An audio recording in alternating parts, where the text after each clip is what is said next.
Assalamualaikum warahmatullahi wabarakatuh.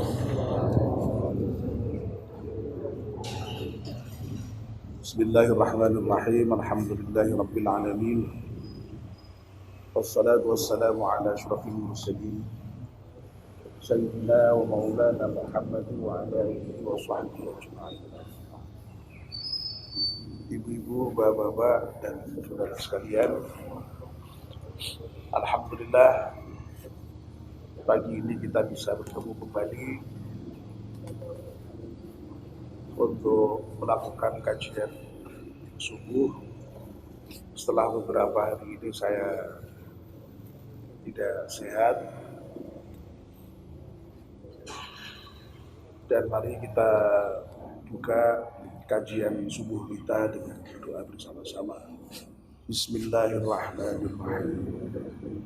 Asyhadu an la ilaha illallah wa asyhadu anna Muhammadar Rasulullah. Raditu billahi rabba wa bil Islam dina wa bi Muhammadin nabiyyan wa rasulah. Rabbi zidni ilman nafi'a warzuqni fahman wa hukma wa alhiqni bis salihin. Nuwun sewu, suaranya memang belum bisa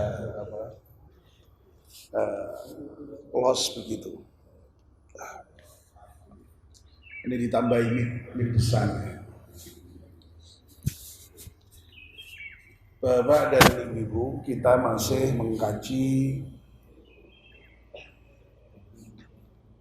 hadis Nabi yang menginformasikan kepada kita tentang 7 golongan yang mendapatkan naungan Allah besok di hari kiamat, di mana pada hari itu tidak ada naungan apapun kecuali naungan yang diberikan oleh Allah Subhanahu wa taala.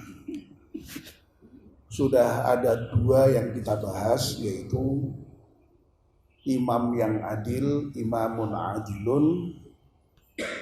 Yang kedua, wasyabun nasya'a fi ibadatillah, pemuda yang tumbuh dan berkembang di dalam kerangka beribadah kepada Allah Subhanahu wa taala. Sudah mulai kedengaran belum? Sudah.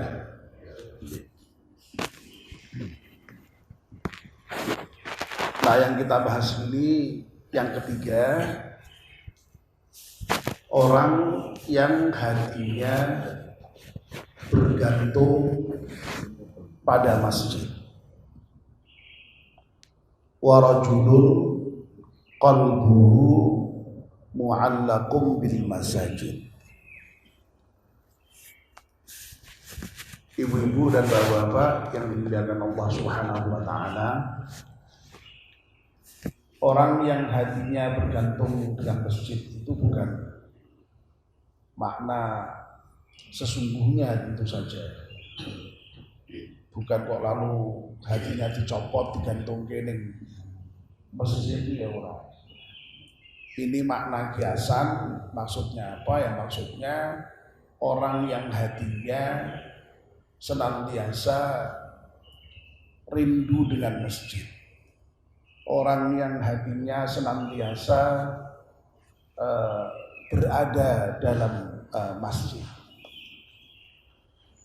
Nah, kalau kita bicara masjid, tentu saja memang fungsi masjid itu terutama sekali adalah terkait dengan fungsi ibadah. Di masjidlah dilakukan ibadah-ibadah mahdhah, terutama sekali sholat berjamaah. Kemarin baru saja Ustaz Mansur ketika memberikan nasihat keagamaan kepada para jamaah haji, Allah itu memang menjadikan tempat-tempat tertentu, waktu-waktu tertentu, bahkan termasuk juga orang-orang tertentu itu punya kekhususan punya maziyah, punya keistimewaan.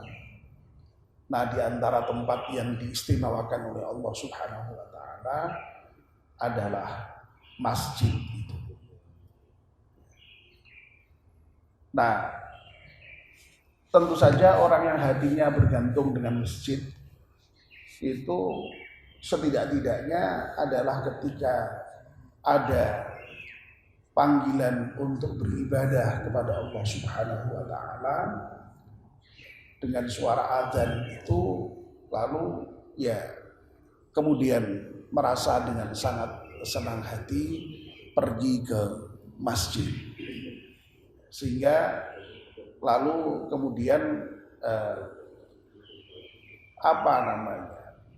orang itu merasa memang senang itu berada di masjid. Bahkan ya sampai pada level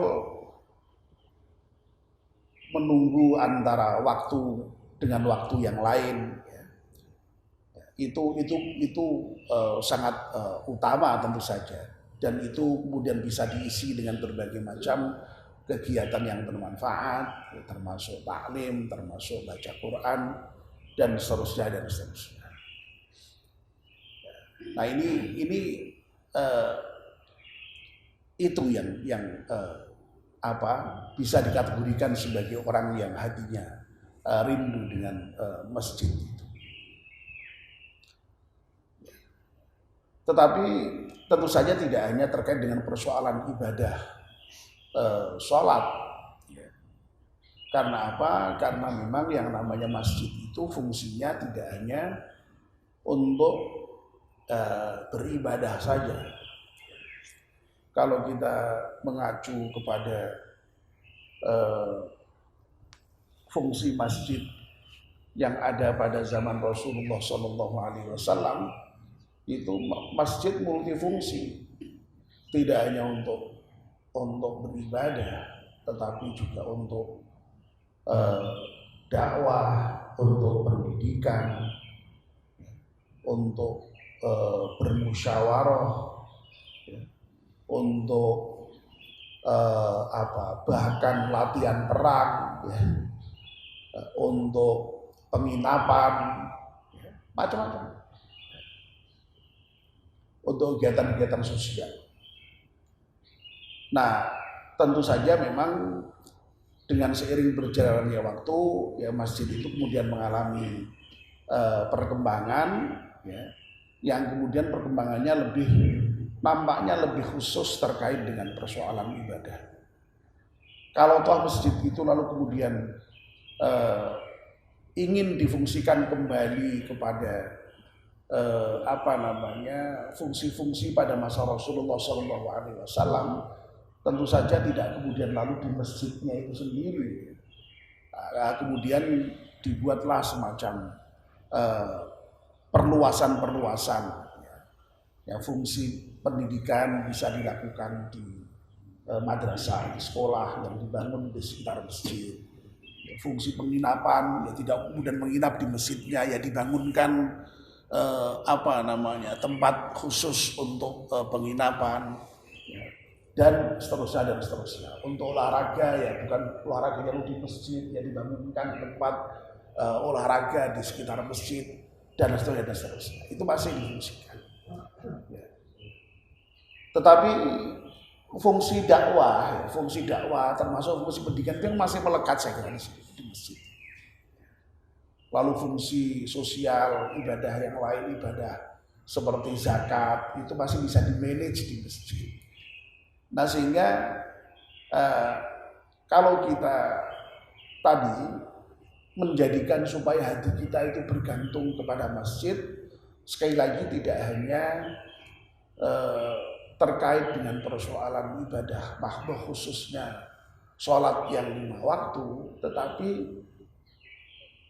dengan seluruh aktivitas kemasjidan yang lain, selama itu masih merupakan aktivitas masjid, remaja masjidnya, lalu kemudian masjid punya aktivitas lain kegiatan sosial dengan GSR-nya, masjid punya aktivitas lain dengan panti asuhannya, masjid punya aktivitas lain dengan TPQ-nya, masjid punya aktivitas lain dengan kepanitiaan Idul Adha-nya, masjid punya aktivitas lain dengan aktivitas Ramadan-nya, ya, dan seterusnya.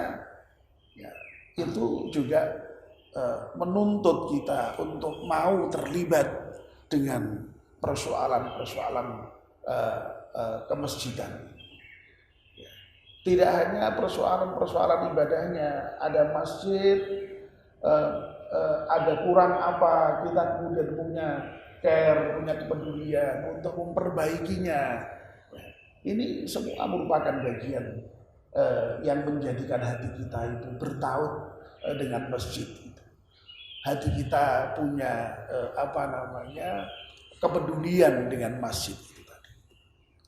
Nah, kita mohon kepada Allah Subhanahu wa taala semoga para jamaah Masjid At-Taqwa ini yang sudah menunjukkan kesungguhannya di dalam bermasjid ria ini betul-betul dicatat oleh Allah Subhanahu wa taala sebagai orang yang hatinya tadi bergantung pada masjid itu. Rajulun qalbuhu mu'allaqun bil masajid. Amin ya rabbal alamin. Untuk pagi ini singkat saja. Jadi saya masih suaranya itu masih belum belum sempurna ya. Saya pun tadi dibisik Ibu Heri untuk ngaji sore, saya belum siap lah kalau ngaji sore karena panjang saya belum siap. Nyun ngapunten ya Bu ya, belum bisa ngaji sore nanti. Mudah-mudahan di Pak Ilyas nanti malam mudah-mudahan ya rakyat tang sedelok ya bisa mudah-mudahan.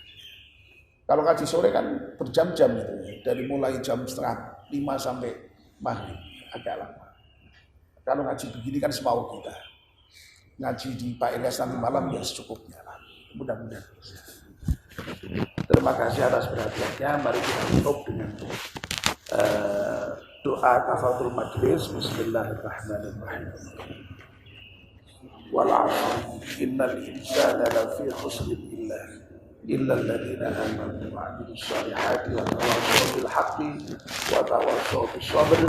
Subhanaka Allahumma wa bihamdika asyhadu an la ilaha illa anta astaghfiruka wa atubu ilaik. Wassalamu alaikum warahmatullahi wabarakatuh.